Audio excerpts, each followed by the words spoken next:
morning students. Welcome to GK Army's online class for standard 6. तो बच्चों आज हम व्याकरण का दूसरा पाठ पढ़ेंगे, शब्द निर्माण। ठीक है, कौन सा पाठ पढ़ेंगे? शब्द निर्माण। पाठ का नाम देखकर ही आप लोगों को समझ में आ गया होगा कि इस पाठ में हम लोग क्या पढ़ने वाले हैं। राइट, इस पाठ में हम लोग ये पढ़ने वाले हैं कि शब्दों का निर्माण किस प्रकार होता है, यानी शब्द किस तरीके से बनाए जाते हैं। बच्चों, पिछली क्लास में हम लोगों ने पढ़ा था शब्द वे होते हैं जो सार्थक अर्थात जिन शब्दों का कुछ अर्थ निकलता हो उसे हम बोलते हैं शब्द। शब्द में वर्णों की व्यवस्था सही ढंग से रखी जाती है। वर्णों की व्यवस्था इस प्रकार से की जाती है कि उनसे कुछ अर्थ निकले। आप लोग पेज नंबर 12 निकालें और उसमें सब बच्चों ने पेज नंबर 12 निकाला। सारे बच्चों को साफ साफ दिखाई दे रहा है? दिखाई दे रहा है बच्चों? ठीक है, देखो शब्द समझते हैं। जैसे एक शब्द है बच्चों सूरज। ठीक है, सूरज को अगर हम र ज सु लिख देंगे तो क्या ये सही होगा? राइट, सही नहीं होगा। देखो सूरज में वर्णों को एक क्रम से लिखा गया है। पहले सु लिखा है, फिर र लिखा है, फिर ज लिखा है, यानी सूरज में हमने वर्णों को क्रम से रखा है और इसीलिए उसका कुछ अर्थ भी निकल रहा है। लेकिन र ज सु इसमें वर्णों को क्रम से नहीं रखा गया, इसलिए उसका अर्थ भी नहीं निकल रहा। क्योंकि उस शब्द का कुछ अर्थ नहीं निकल रहा, इसीलिए वो शब्द नहीं है। अब देखो दूसरा उदाहरण लो, बारिश। बारिश में भी वर्णों को क्रम से रखा गया है। पहले बा को रखा है, फिर री को रखा है, फिर श को रखा गया है, तो हमारा शब्द बना बारिश। बारिश का कुछ अर्थ है। बारिश का अर्थ क्या होता है? वर्षा। कुछ अर्थ निकल रहा है। शब्द का सार्थक अर्थ जहाँ पर निकलता है उसे हम बोलते हैं शब्द। और अगर बारिश को हम लोग बा के बाद श लिख दें, फिर री लिख दें, बाशरी। बाशरी का कुछ अर्थ होता है? नहीं, बाशरी का कुछ अर्थ नहीं होता और इसीलिए ये शब्द नहीं है। तो हमने क्या सीखा? देखो नीचे देखो सारे बच्चे, दो या दो से अधिक वर्णों के सार्थक मेल को शब्द कहते हैं। दो या दो से अधिक, देखो यहाँ पे कितने वर्ण हैं? 3। और यहाँ पे कितने वर्ण हैं? 3। क्योंकि बच्चों शब्द में तो बहुत सारे वर्ण हो सकते हैं ना।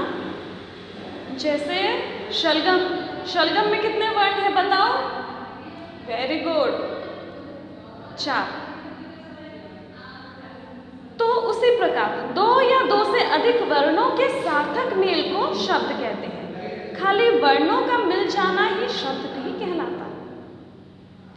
वर्णों को हमको इस तरीके से मिलाना पड़ेगा जिससे उस शब्द का कुछ निश्चित अर्थ निकलता।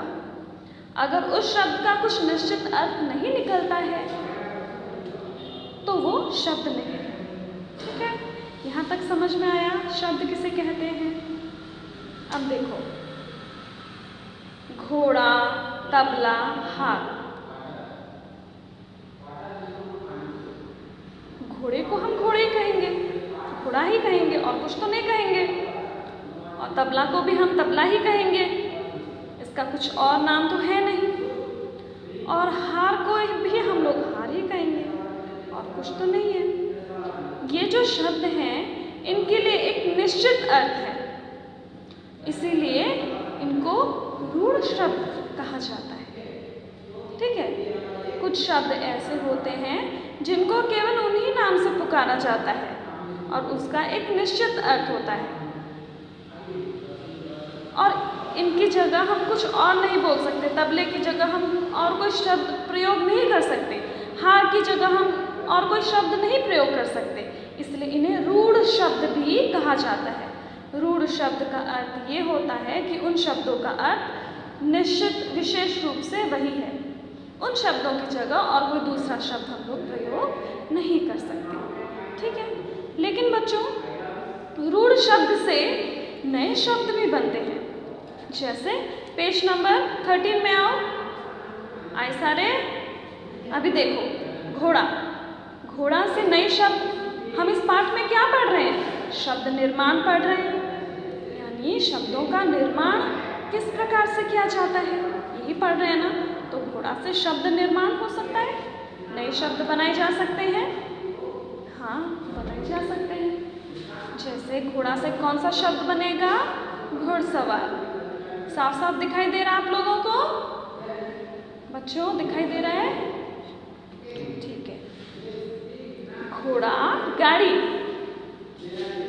घुड़ सवारी, घुड़ दौड़। ठीक है। अभी तबला से कौन कौन सा शब्द बन सकता है? तबला वादक, तबलची, तबले वाला। इन सब का अर्थ एक ही है बच्चों। ठीक है।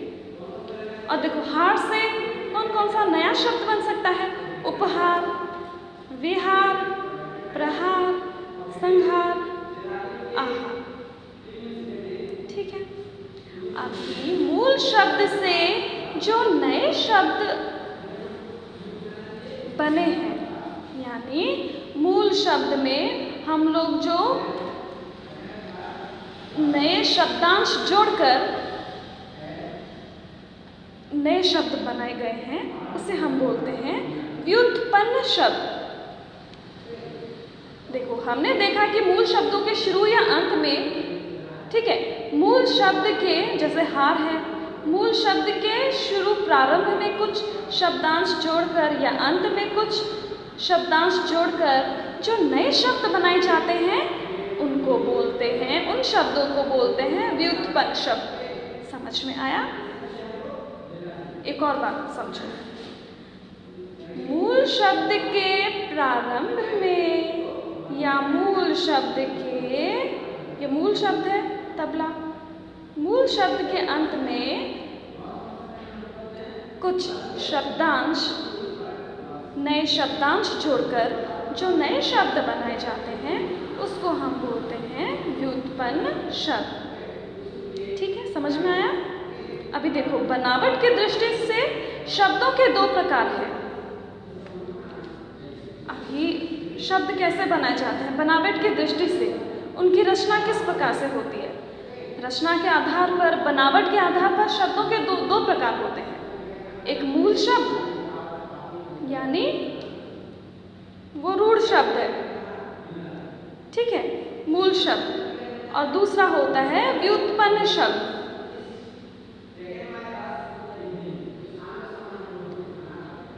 मूल शब्द जैसे कमल है, ठीक है, एक उदाहरण लेते हैं। मूल शब्द है कमल, तो इससे एक नया शब्द, मूल शब्द के आगे शब्दांश जोड़कर नया शब्द हमने क्या बनाया? सुकमल। ठीक है, और क्या बनाया? नीलकमल। मूल शब्द के आगे हमने एक नया शब्दांश जोड़कर एक नया शब्द बनाया है। देखो मूल शब्द क्या है? कमल, और उसके पीछे शब्दांश क्या जोड़ा है? हीन। तो हमारा शब्द बना, हमारा नया शब्द बना कमल हीन। ठीक है। जो व्युत्पन्न शब्द होते हैं बच्चों, वो मूल शब्द के प्रारंभ में या अंत में उपसर्ग या प्रत्यय लगाकर हम व्युत्पन्न शब्द बनाते हैं।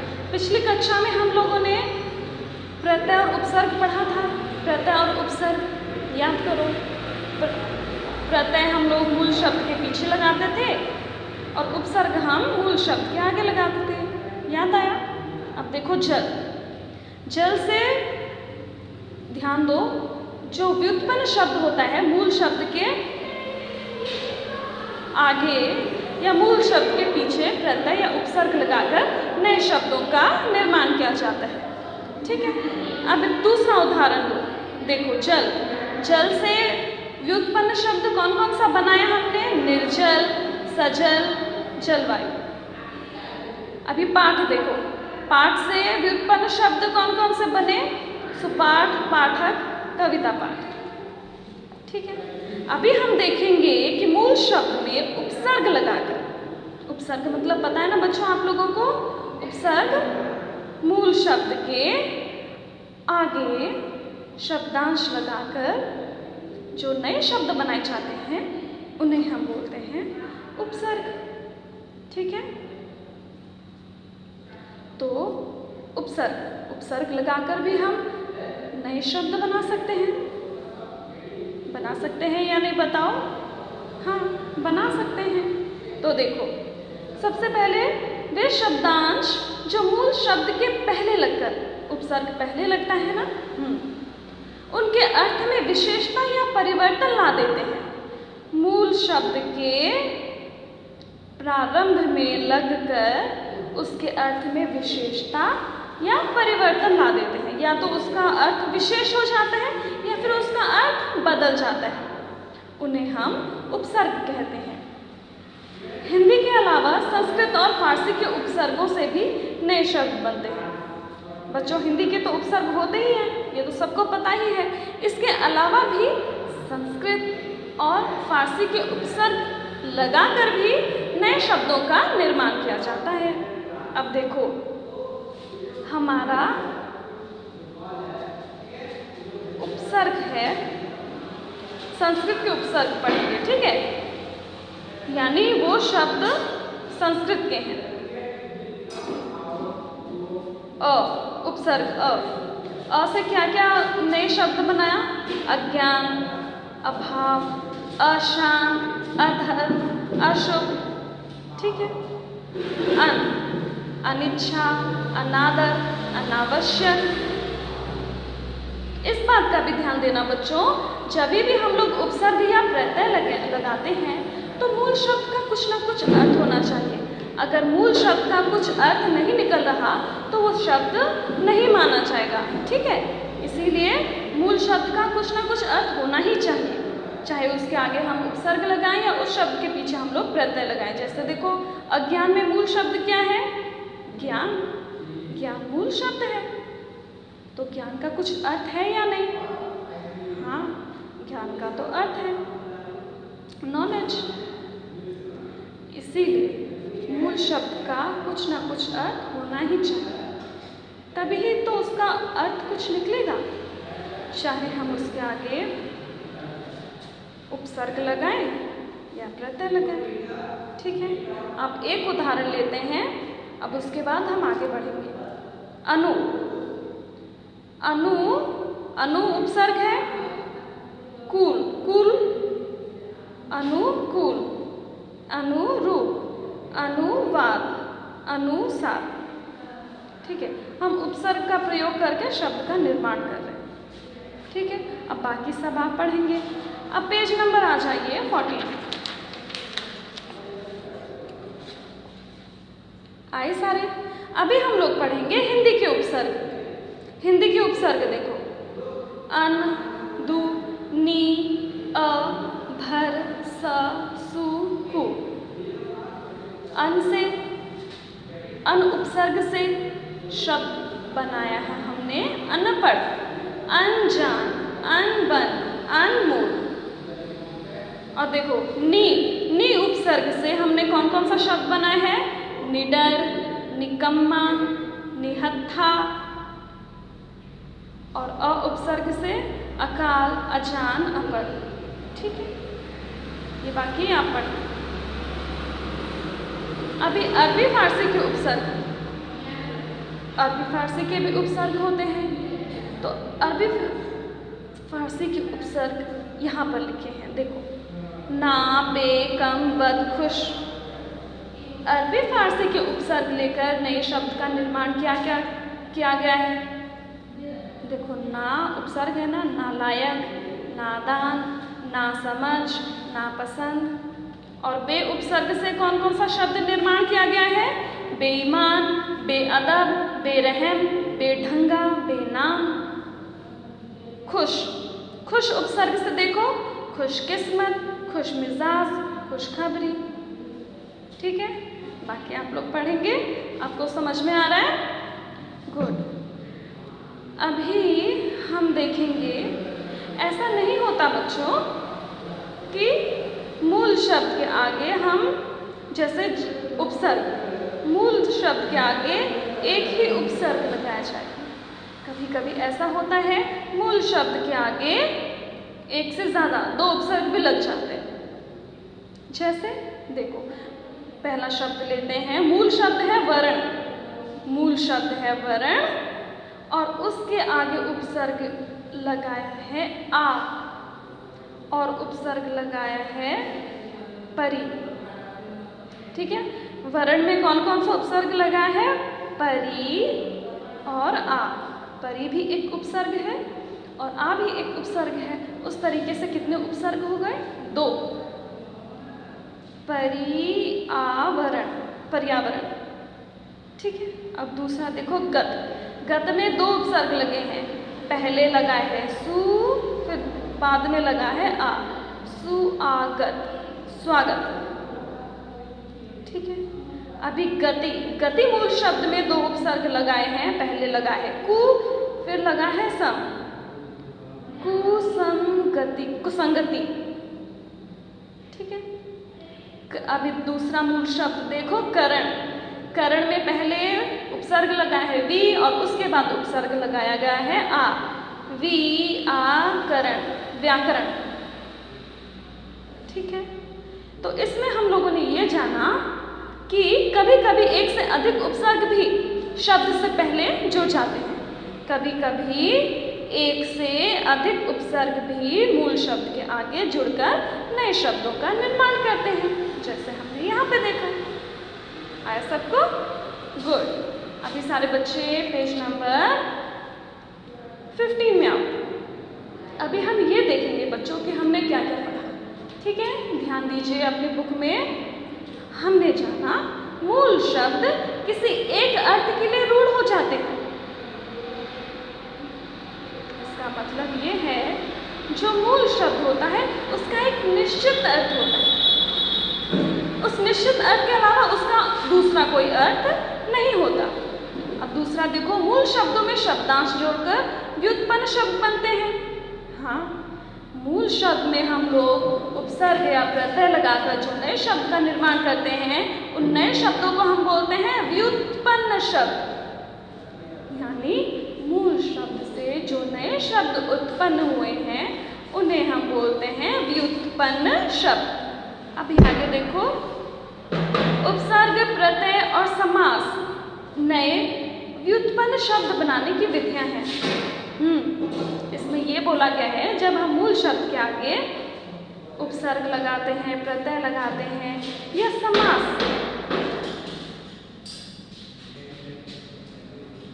होता है, वो नए शब्द बनाने की विधियां हैं। ठीक है, जो नए शब्द हैं उन्हें हम उपसर्ग लगाकर भी बना सकते हैं, प्रत्यय लगा के भी बना सकते हैं, समास के द्वारा भी बना सकते हैं, है ना? अभी आगे देखो, जो शब्दांश शब्दों से पहले जुड़कर नए शब्द बनाते हैं वे उपसर्ग कहलाते हैं। ये तो सबको पता है। मूल शब्द के आगे जो शब्दांश जुड़कर नए शब्दों का निर्माण करते हैं उन्हें हम बोलते हैं उपसर्ग। ठीक है, समझ में आया?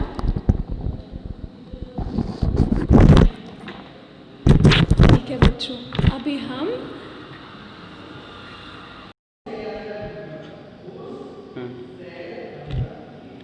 ठीक है बच्चों, अभी पेज नंबर 16 में आए, पेज नंबर 16। ठीक है, अभी हम पढ़ेंगे प्रत्यय। ये सारा टॉपिक हमारा पहले भी पढ़ा हुआ है, तो आप लोगों को तो आता ही होगा। तो चलो एक और बार देख लेते हैं हम लोग। प्रत्यय क्या होता है? शब्द के अंत में जो शब्दांश जुड़ते हैं उनसे एक नए अर्थ की उत्पत्ति होती है। जो उस नए अर्थ में विशेषता या परिवर्तन लाते हैं उन्हें प्रत्यय कहते हैं। वे शब्दांश जो शब्द के अंत में जुड़कर नए शब्दों का निर्माण करते हैं उन्हें हम बोलते हैं प्रत्यय। और वो जो नए शब्द होते हैं, मूल शब्द, नए शब्द जो बनते हैं वो उस शब्द में विशेषता भी ला सकते हैं या परिवर्तन भी ला सकते हैं। ठीक है, तो प्रत्यय मूल शब्द के पीछे लगने वाले शब्दांश होते हैं। ठीक है, तो देखो हमारा मूल शब्द है सुंदर। मूल शब्द के पीछे हमने प्रत्यय लगाया ता, तो हमारा शब्द बना सुंदरता। बच्चा के पीछे हमने पन प्रत्यय लगाया तो बना बचपन। बुद्धि के पीछे हमने मान प्रत्यय लगाया तो हमारा शब्द बना बुद्धिमान। रचना के पीछे कार प्रत्यय लगाए तो हमारा नया शब्द बना रचनाकार। ठीक है, अभी प्रत्यय किस प्रकार लगाया जाता है ये सीखा हमने। अभी हम ये देखेंगे कि प्रत्यय के दो प्रकार कौन से होते हैं। एक कृत प्रत्यय होता है और दूसरा तद्धित प्रत्यय होता है। ठीक है, तद्धित प्रत्यय, तद्धित, थोड़ा प्रिंटिंग मिस्टेक है, तद्धित। ठीक है, प्रत्यय दो प्रकार के होते हैं, पहला कृत प्रत्यय और दूसरा तद्धित प्रत्यय। कृत प्रत्यय यानी क्रिया के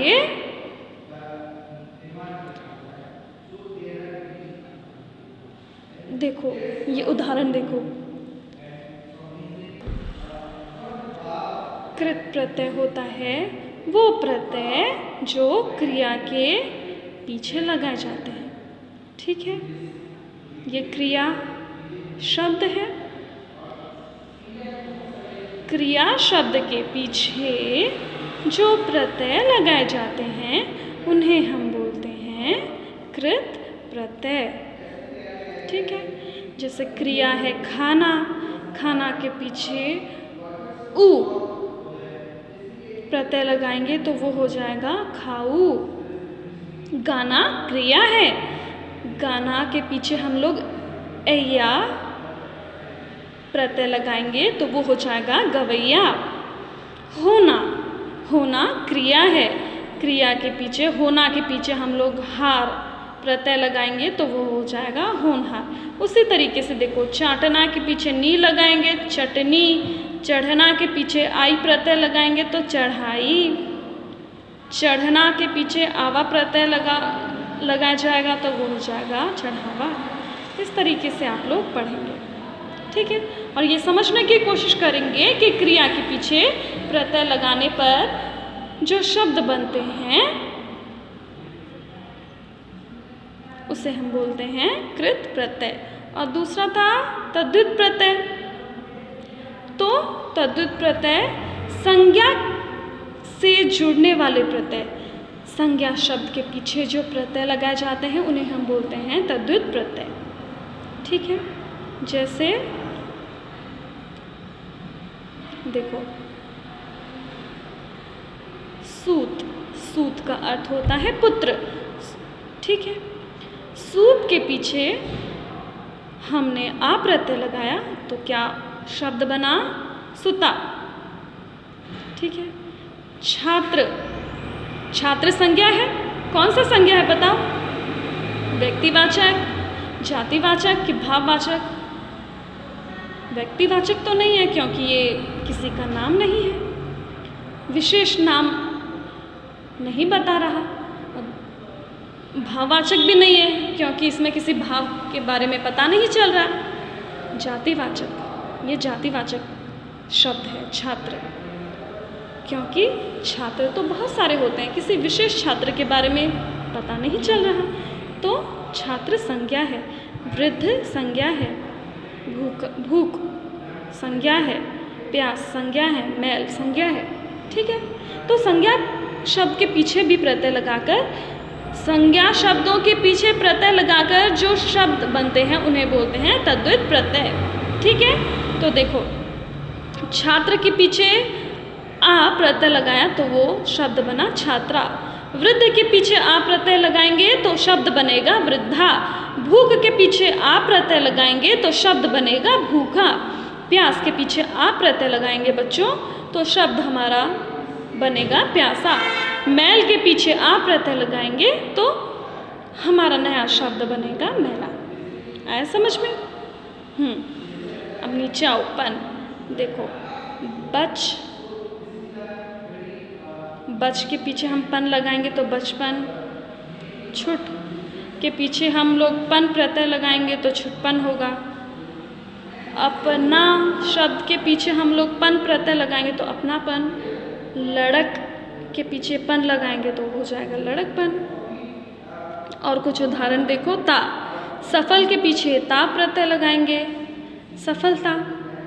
सफल भाववाचक संज्ञा है। ठीक है, सफलता को हम लोग छू नहीं सकते, इसे अनुभव किया जाता है, इसीलिए ये शब्द क्या है, कौन सी संज्ञा है? गुड, भाववाचक संज्ञा है सफलता। सज्जन के पीछे ता प्रत्यय लगाएंगे तो वो होगा सज्जनता। सज्जन भी एक गुण है, एक क्वालिटी है। सज्जन को हम छू नहीं सकते। जो हम व्यक्तियों में, इंसान में जो गुण होते हैं उनको हम अनुभव करते हैं, उनको छू नहीं सकते। जैसे अमीरी, गरीबी, इनको छुआ नहीं जा सकता, इनको अनुभव किया जा सकता है। सुख दुख अनुभव किया जाता है ना।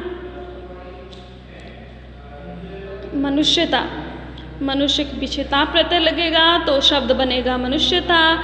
मित्र के पीछे ता प्रत्यय लगेगा तो शब्द बनेगा मित्रता। ठीक है, खेत के पीछे ई प्रत्यय लगाया जाएगा तो वो होगा खेती। चोर के पीछे ई प्रत्यय लगाया जाएगा तो वो होगा चोरी। दोस्त के पीछे ई प्रत्यय लगाया जाएगा तो वो हो जाएगा दोस्ती। ठीक है बच्चों, चलो इतना समझ में आ गया आपको। अभी ये बाकी शब्द आप खुद पढ़ेंगे और समझने की कोशिश करेंगे। अभी आप लोग बड़ी क्लास में आ गए हैं, आप लोग जितना सेल्फ स्टडी को टाइम डिवोट करेंगे उतना आपका अंडरस्टैंडिंग और डेवलप होगा, आपको ज़्यादा समझ में आएगा। ठीक है, इतना समझ में आ गया, आप ये सब खुद पढ़ेंगे। अभी नीचे देखो, जैसे पिछले पृष्ठ में हमने देखा था कुछ शब्द ऐसे होते हैं जिनके आगे दो प्रत्यय लगाए जाते हैं, दो उपसर्ग लगाए जाते हैं, है ना। लेकिन शब्दों का निर्माण इस तरीके से भी किया जा सकता है कि मूल शब्द के आगे उपसर्ग भी लगाया जाता है और हम लोग प्रत्यय भी लगा देते हैं। दोबारा सुनो, हमने पिछले पेज में उपसर्ग पढ़ते वक्त क्या पढ़ा था? हमने पिछले पेज में उपसर्ग, मैं दिखा देती हूँ, देखो कहाँ गया, यहाँ पर पेज नंबर 14 में आए। देखो, मूल शब्द के आगे एक से अधिक उपसर्ग लगाकर भी शब्द निर्माण किए जाते हैं। मूल शब्द के आगे एक से अधिक उपसर्ग लगाकर भी नए शब्द बनाए जाते हैं। एक शब्द निर्माण का एक दूसरा तरीका ये है बच्चों कि मूल शब्द में हम लोग उपसर्ग भी लगाते हैं और प्रत्यय भी लगाते हैं। अब तक तो हमने इतना ही जाना था कि मूल शब्द के आगे एक बार में खाली उपसर्ग लगा जाता है, लेकिन ये नई बात हमको ये पता चली कि मूल शब्द के आगे हम लोग उपसर्ग भी लगाते हैं और उसी शब्द के पीछे हम लोग प्रत्यय भी लगा देते हैं। ये भी एक तरीका है नया शब्द बनने का। जैसे मूल शब्द है कार, उसके आगे हमने लगाया उपसर्ग उप, तो क्या शब्द बना बताओ? उपकार। ठीक है, अगर उपकार के पीछे हमने ई प्रत्यय लगा दिया तो वो शब्द क्या बन जाएगा? उपकारी।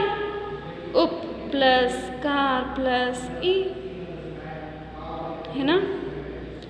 कार मूल शब्द है, उप प्रत्यय उपसर्ग है और ई प्रत्यय है। मूल शब्द के आगे ही उपसर्ग और प्रत्यय हमने लगा दिया है। ठीक है, ये भी शब्द निर्माण करने का एक तरीका है। जैसे शब्द है गंध, गंध के आगे उपसर्ग लगाया सु और प्रत्यय लगाया इत, तो सुगंधित।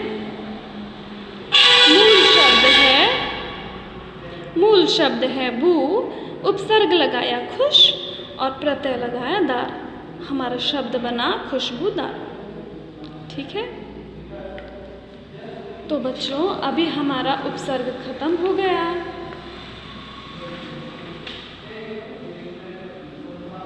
अभी हम पढ़ेंगे समास। तो बच्चों शब्द निर्माण में आपका एक समास भी आता है, तो हमको इसी टॉपिक के अंदर हम लोग समास भी पढ़ेंगे। ठीक है, समास में पेज नंबर 19 निकालिए, 19 निकाला, समास दिया गया है यहाँ पर। ठीक है, तो बच्चों समास क्या है? दो या दो से अधिक शब्दों को संक्षिप्त करके लिखने की विधि को समास कहा जाता है। दो या दो से अधिक शब्दों को संक्षिप्त करके लिखने की विधि को समास कहा जाता है। यानी दो या दो से अधिक शब्दों को जब हम संक्षिप्त करके लिखते हैं, छोटा करके,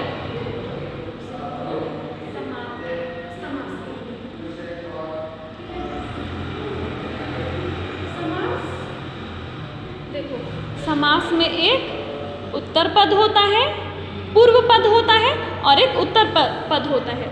उत्तर पद यानी पहला वाला शब्द, जैसे ये एक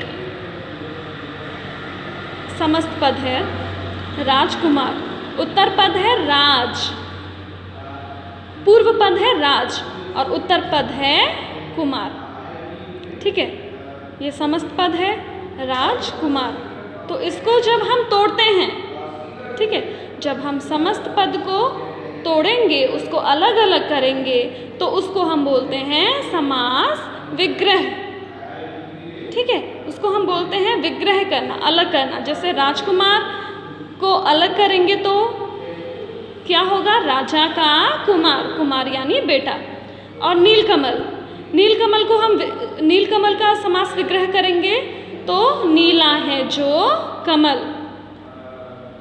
दिन रात का विग्रह करेंगे तो दिन और रात। रातों रात का विग्रह करेंगे तो रात ही रात में। ठीक है, समस्त पद, पूर्व पद और उत्तर पद को मिलाकर जो पद बनता है उसको हम बोलते हैं समस्त पद। और समास विग्रह में क्या करते हैं? समस्त पद को हम लोग अलग अलग कर देते हैं। ठीक है बच्चों, अभी बच्चों हम लोग समास के भेद पढ़ेंगे, यानी समास के कितने भेद हैं, समास के कितने प्रकार हैं। बच्चों समास के 6 भेद हैं, समास के 6 प्रकार हैं। तो समास के 6 प्रकार को याद करने के लिए एक ट्रिक है। ये शब्द याद कर लीजिए, इन शब्दों को याद करने के बाद आपको पता चल जाएगा कि समास के कितने भेद हैं। समास के 6 भेद याद करने में आपको आसानी होगा। हमारा ट्रिक है अदब तक। ठीक है, हमारा शब्द क्या है? अदब तक। अ से अव्ययी भाव समास, अ से अव्ययी भाव समास, द से द्वंद्व समास होगा, द्वंद्व, और दूसरा द्विगु समास। ठीक है, द से हमारा 2 समास आएगा, एक द्वंद्व समास और दूसरा द्विगु समास। ब से बहुव्रीहि समास, त से तत्पुरुष समास, क से कर्मधारय समास। समझ में आया? समास के 6 प्रकार, 6 भेद याद करने का ट्रिक। ठीक है, अभी हम एक एक समास को पढ़ेंगे और समझेंगे। देखो, सबसे पहले है अव्ययी भाव समास। अव्ययी भाव समास क्या होता है? अव्यय उन पदों को कहते हैं, अव्यय किसे कहते हैं? जिन पर लिंग वचन का कोई प्रभाव नहीं पड़ता। ठीक है, अव्ययी भाव समास में बच्चों जो पूर्व पद होता है, पूर्व पद क्या होता है आपको बताया था ना मैंने, समस्त पद का जो पहला शब्द होता है उसको हम लोग पूर्व पद बोलते हैं, और जो दूसरा पद होता है समस्त पद का उसको हम उत्तर पद कहते हैं। जैसे नीलकमल में पूर्व पद है नील और उत्तर पद है कमल, उत्तर यानी बाद वाला। ठीक है, तो अव्ययी भाव समास में बच्चों जो पूर्व पद होता है वो अव्यय होता है, और पूरा समस्त पद भी जब उत्तर पद मिल जाता है पूर्व पद से तो पूरा समस्त पद मिलकर भी अव्यय की तरह काम करता है, यानी उसमें कुछ लिंग वचन का कोई प्रभाव नहीं पड़ता। ठीक है, क्या समझा हमने? अव्ययी भाव समास में जो पहला पद होता है वो अव्यय होता है, और समस्त पद मिलकर, और जब पूरा पद मिल जाता है, पूरा समस्त पद भी मिल जाता है, तो वो उत्तर पद और पूर्व पद, उत्तर पद और पूर्व पद और उत्तर पद पूर्व पद और उत्तर पद मिलकर दोनों अव्ययी बन जाते हैं। ठीक है, अव्यय की भांति काम करते हैं। जैसे घर घर समस्त पद है घर घर, तो इसका विग्रह क्या करेंगे? प्रत्येक घर, घर घर का अर्थ होता है प्रत्येक घर।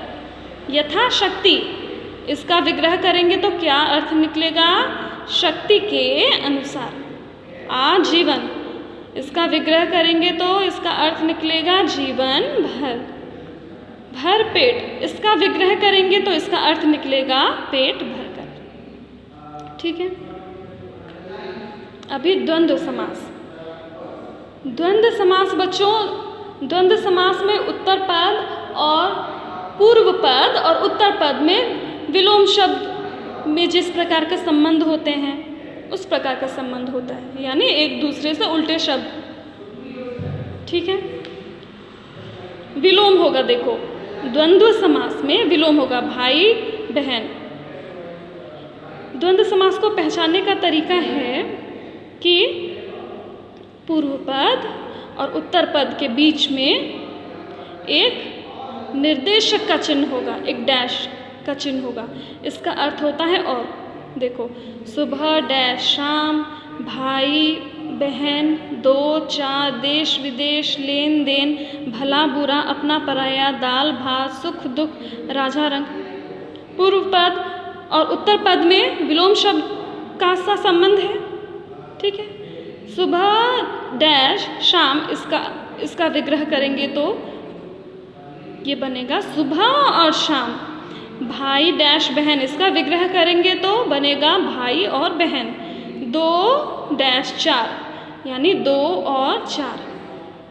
देश विदेश, इसका विग्रह करेंगे तो बनेगा देश और विदेश। ठीक है, इस तरीके से ये पूरा पढ़ेंगे आप लोग और समझने की कोशिश करेंगे। अभी सारे बच्चे आ जाइए पेज नंबर 20 में। ठीक है, आए सारे। अब देखो द्विगु समास। द्विगु बोलो, द्विगु समास में जो उत्तर पद होता है, ठीक है, जो पूर्व पद होता है, जो पहले का पद होता है बच्चों, जो पूर्व पद होता है वो संख्यावाचक विशेषण का कार्य करता है। ठीक है, वो संख्या का बोध कराता है। द्विगु समास में जो उत्तर पद होता है वो संख्या का बोध कराता है। जैसे नवरात्र में देखो, नव संख्या का बोध करा रहा है। नव का अर्थ क्या होता है? 9।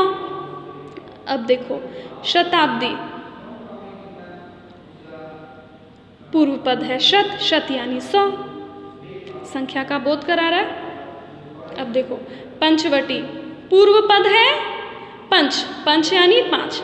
तो द्विगु समास में जो पूर्व पद होता है वो संख्या का बोध कराता है, वो संख्यावाचक होता है। ठीक है, संख्या का बोध कराता है। नवरात्र को हम लोग विग्रह करेंगे तो 9 रातों का समूह। शताब्दी को विग्रह करेंगे तो शत अब्द का समूह। शत का अर्थ होता है 100, अब्द का अर्थ होता है साल। ठीक है, पंचवटी 5 वट वृक्षों का समूह। उसी प्रकार त्रिवेणी में त्रि पूर्व पद है, तो त्रि 3 संख्या का बोध करा रहा है। 3 क्या है? संख्या है ना, संख्या का बोध करा रहा है। दोपहर 2 भी संख्या का बोध करा रहा है। नवग्रह में पूर्व पद देखो नव, तो नव यानी 9 भी तो संख्या का बोध करा रहा है। समझ में आ रहा है? तो हमने ये देखा कि द्विगु समास में पूर्व पद संख्या का बोध कराता है। अभी हम पढ़ेंगे बच्चों तत्पुरुष समास। ठीक है, तत्पुरुष समास में क्या होता है? देखो ये समस्त पद है, यानी पूर्व पद और उत्तर पद को मिलाकर समस्त पद बनता है। तत्पुरुष समास में पूर्व पद और उत्तर पद के बीच में कारक चिन्ह का लोप होता है। ठीक है, क्या समझे? तत्पुरुष समास में पूर्व पद और उत्तर पद के बीच में कारक का लोप होता है। कारक हमने पढ़ा है ना, ने, का, के, की, ऊपर नीचे, से, के द्वारा, के साथ, याद आया कारक? तो तत्पुरुष समास में पूर्व पद और उत्तर पद के बीच में कारक का लोप होता है। तो उसका जब हम विग्रह करते हैं, देखो ये जो रेड में है ना, वो सब कारक है। देखो भूकंप से पीड़ित, यहाँ पे देखो से कारक का लोप है ना, से कारक नहीं है। अब दूसरा देखो देशभक्ति के लिए, देश के लिए भक्ति के लिए, देखो यहाँ पर नहीं है। गंगा जल, गंगा का जल, यहाँ पे का कारक नहीं है। ठीक है, तो तत्पुरुष समास में हम लोगों ने ये जाना कि दोनों पदों के बीच में कारक चिन्हों का लोप होता है, यानी वो नहीं होता है। जब हम समास विग्रह करते हैं तब उन कारक चिन्हों को हम लोगों को बताना पड़ता है। तो ये हमने बताया। ठीक है, अब देखो कर्मधारय समास। कर्मधारय समास में बच्चों जो पहला पद होता है वो विशेषण का काम करता है, यानी विशेषता बताने वाला। ठीक है, कर्मधारय समास में जो पहला पद होता है, जो पूर्व पद होता है, वो विशेषता बताने वाला होता है, और जो उत्तर पद होता है वो विशेष्य होता है, यानी जिसके बारे में बोला जा रहा है। चंद्र मुख, मुख कैसा है? चंद्र के समान, चंद्र के समान मुख। ठीक है, नील कमल, किसके बारे में बोला जा रहा है? कमल के। क्या बोला जा रहा है? वो नीला है। कमल की विशेषता ये है कि वो नीला है। नील कमल, नीला है जो कमल। अभी महात्मा, महान है जो आत्मा। आत्मा की विशेषता क्या है? वो महान है। ठीक है, महान है जो आत्मा। नीलांबर, अंबर, अंबर का एक अर्थ कपड़ा भी होता है, एक आसमान भी होता है। ठीक है, अंबर की विशेषता क्या है? वो नीला है, नीला है जो अंबर। कमल नयन, नयन की विशेषता क्या है? वो कमल के समान है, कमल के समान नयन। नम्र मूर्ति, मूर्ति की विशेषता क्या है? वो नम्र है, इसका विग्रह होगा नम्र है जो मूर्ति। ठीक है, अभी आगे बढ़ेंगे। बहुब्रीहि समास। बहुब्रीहि समास में बच्चों पूर्व पद और उत्तर पद मिलकर किसी अन्य पद की ओर संकेत करते हैं, यानी पूर्व पद और उत्तर पद को मिलाकर एक तीसरे ही अर्थ का बोध हमें होता है। जैसे पीतांबर, पीला, पीत अंबर है जिसके। श्री कृष्ण, विष्णु, यानी किसका कपड़ा पीला है? श्री कृष्ण का, विष्णु भगवान का भी। तो पीला है जिसका अंबर श्री कृष्ण या विष्णु बोल सकते हैं। गिरिधर, गिरि को धारण करने वाला अर्थात श्री कृष्ण। श्री कृष्ण भगवान ने गिरि को धारण किया था, पहाड़ को अपने हाथों में धारण किया था ना। लंबोदर, लंबा है उदर जिसका, उदर यानी पेट, अर्थात गणेश। लंबोदर का अर्थ है गणेश। चतुर्मुख, चार है मुंह जिसके, अर्थात ब्रह्मा। ठीक है, हमने बहुब्रीहि समास में ये देखा कि बहुब्रीहि समास में पूर्व पद और उत्तर पद मिलकर किसी अन्य पद, किसी अन्य अर्थ का बोध कराते हैं। ठीक है, जैसे चतुर्मुख, चार है मुंह जिसके, लेकिन इसका अर्थ चार है मुंह जिसके नहीं है। यहाँ पर इसका अर्थ लिया जाएगा ब्रह्मा। किसके चार मुख हैं? ब्रह्मा। पीला है अंबर जिसका, किसका कपड़ा पीला है? विष्णु भगवान का, तो विष्णु। यहाँ पे कौन सा अर्थ लिया जाएगा? विष्णु। ठीक है बच्चों, यहाँ पर हमारा हो गया दूसरा पाठ खत्म। और अभी आप सारा पाठ खुद से पढ़ेंगे दोबारा और समझने की कोशिश करेंगे। वो आपसे बच्चों को बात अच्छी तरीके से समझ में आ